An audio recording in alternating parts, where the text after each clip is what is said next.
strongman personal finance, everybody. My name is Christopher Belly. I'm a certified CPA accountant. I'm a long-term boglehead investor. I'm author of the book Stop Being a Broke Loser. It's on Amazon. And oh my God, have you seen Palantir, my Palantir? Woo! Now that is what I call decimation. And please, Lord, let the same thing happen to Tattooed Chef. Please, Lord, I will give you my life. Anyway, welcome back. I'm not here to make fun of Palantir investors. I'm not here to mock them severely and call them stupid. Because to be perfectly honest, there is a lot to like about Palantir. I'm not gonna lie. I actually looked through the report briefly, and there's some very impressive numbers in there. And before we get into the details, I just want to reiterate to Amit, Kukreja, or however you pronounce your name, sorry, and Tom Nash, my biker bar butt gash. Y'all are more than welcome to come on my channel and debate me about Palantir.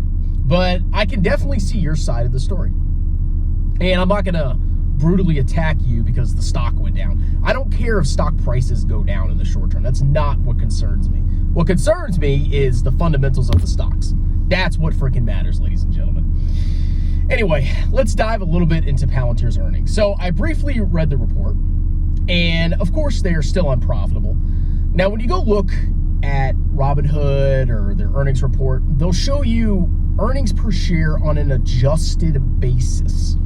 Now, what does that mean? Well, you have generally accepted accounting principles which require you to book certain expenses at certain times. It's the rules of accounting.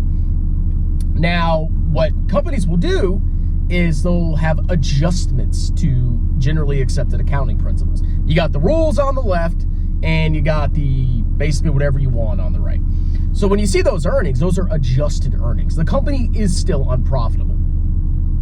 Now, there are some very, very impressive things with this company. And actually, this company does intrigue me, but there's a big issue, and we'll get to it. Number one, and don't quote me, but I believe they're projecting 30% revenue growth over the next 2 to 3 years, which is pretty impressive. Now, you look at where the revenue is coming from, or a lot of the growth is coming from. Their government sales, their government revenue is declining. It's slowing down. The revenue's still growing, but the rate of expansion is slowing down. However, they're getting a lot of growth on the commercial side, which I think is a very encouraging thing because there's a lot of money in the government, but there's also a lot of money on the commercial side too. So they have pretty impressive revenue growth for the commercial side of their business, which is great. You look at their gross margins, they have an 82% gross margin. That's pretty freaking good. Their operating income is negative, but there's one reason, and that's for stock-based compensation. And that's where the problem lies. We'll get to that in a second. You look at their statement of cash flows, they have positive operating cash flow. So you look at this company, it's sold off massively. It has 30, 35%, whatever's going to happen in the future revenue growth. Very high gross margins.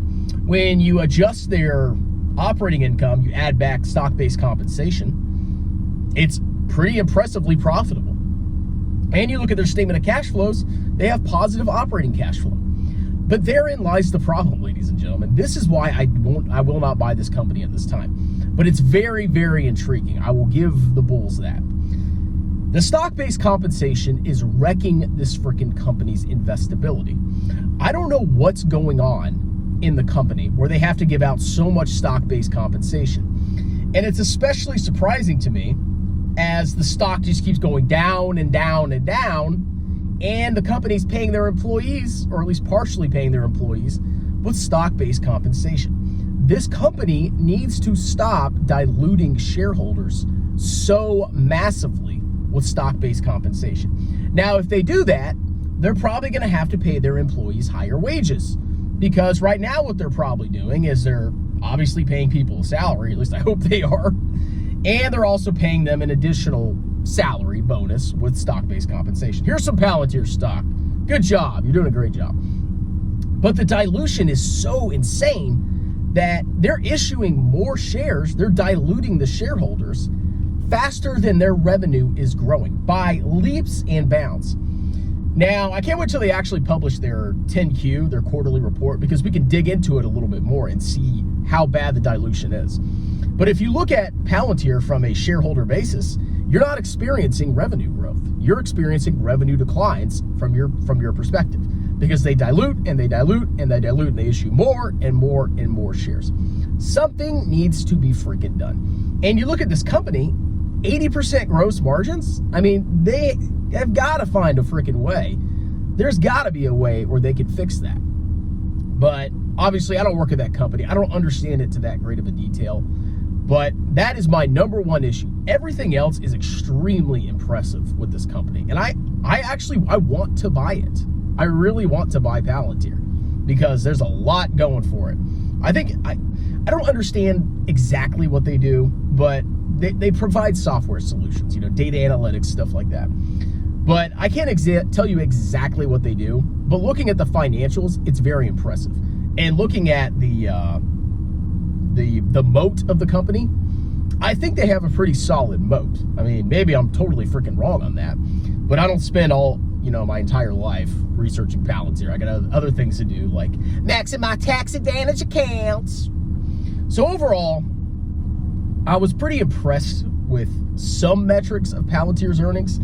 I don't know what hurt the stock's growth, or the what plummeted the stock price, because I believe they beat analyst expectations a little bit on revenue. I think it was a couple percentage points, but they missed on earnings, negative earnings. So it was probably the dilution is what tanked the stock.